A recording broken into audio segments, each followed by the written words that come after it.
guddoomiyuhu wuxuu xaq u leeyahay gacantiisa inuu dub haysto ilaa inta la ogaanayo codadka gacantaydu way u dambaysaa cidda aan doonayna markaana u codaynaya imisaadii haysaa Saleebaan Xasan Xadi 10 baadii haysaa waayahay anigu waxaan u codaynayaa Maxamed Maxamed Faarax Dheerayste say kala horeeyeen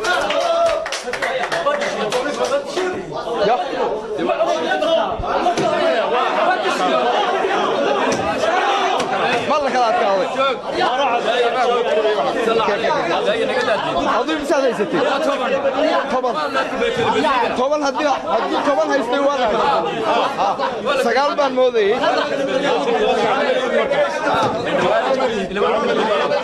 فريس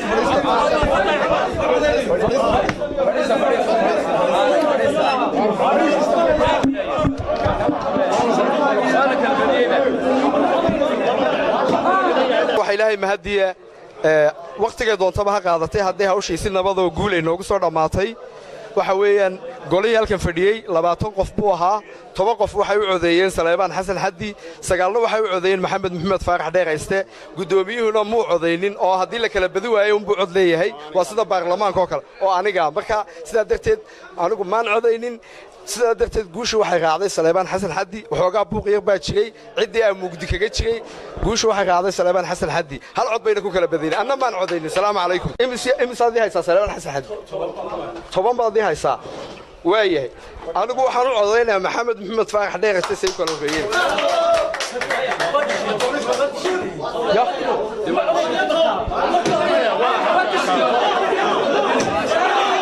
مالك هذا كاوي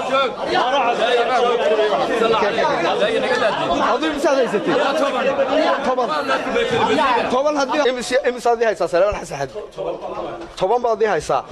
waayahay anigu waxaan u codaynayaa Maxamed Maxamed Faarax Dheerayste say kala horeeyeen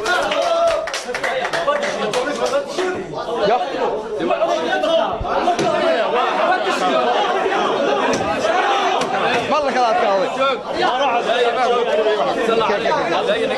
هذا مساعد يستي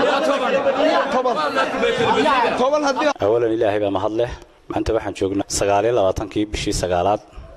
2018 waxaan howlka dawladda hoose ku galnay tartan lagu tartamayay booskii maayarka kaas oo ka dhacay howlka dawladda hoose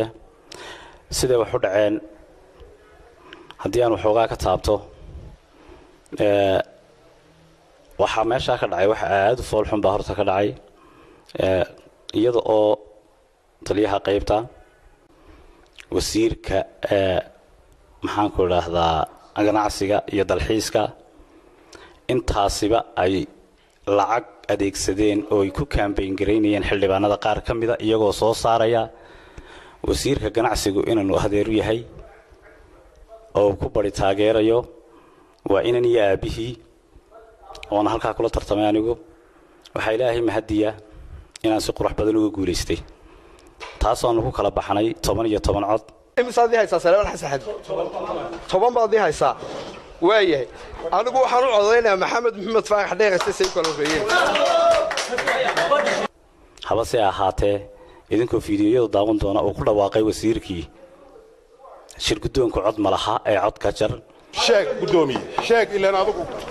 la kala badiyo wala sheega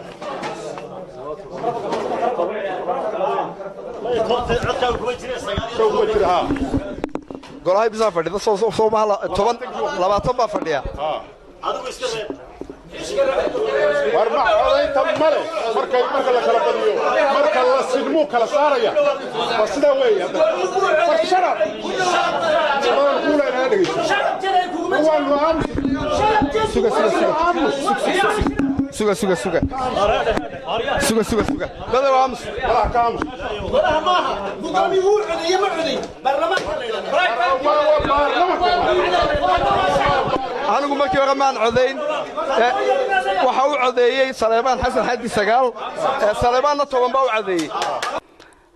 waanaad arki kartaan isagoo oo leh 19 18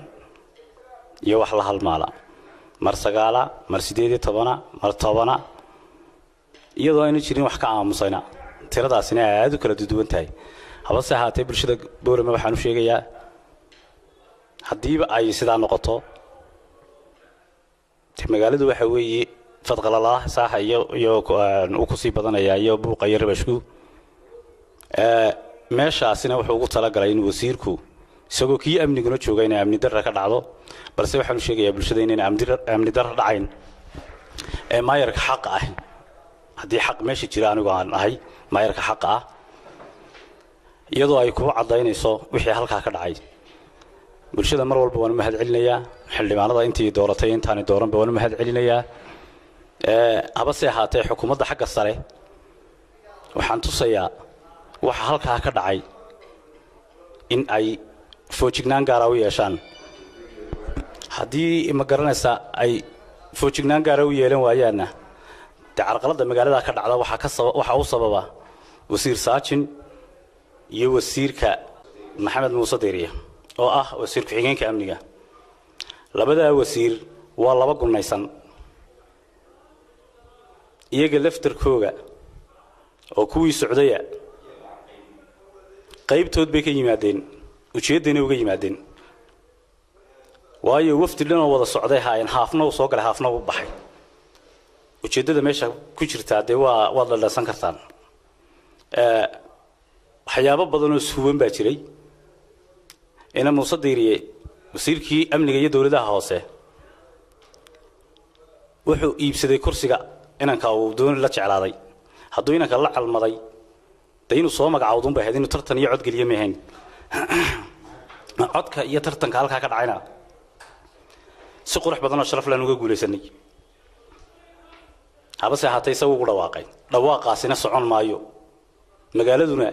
isagaa laba maayar u yeelay maayarka xaqina waa aniga assalaamu calaykum waraxmatullahi wabarakaatu waxaan u sheegayaa cidda ay khusayso hawsha tan oo madaxweynaha iyo wasiirka arrimaha guduhu